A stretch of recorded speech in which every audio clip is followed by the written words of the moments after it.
قرب سن ال40 حصل لي موقف في الحياة خلاني ما بين إن أنا أختار أكمل في إن أنا بجري ورا باور والإيجو وإن أنا أعمل اسم وقوتي في شغلي وكده، وما بين إن أنا ستوب، لا أنتي لنفسك عليكي حق.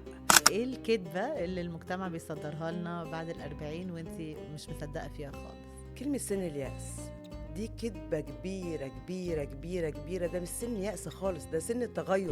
كمان عندك ADHD و OCD. عندي خلينا بقى نتكلم في ال ADHD، فادك في ايه وضرك في ايه؟ يعني ايه الصعوبات اللي بتواجهيها فعلا؟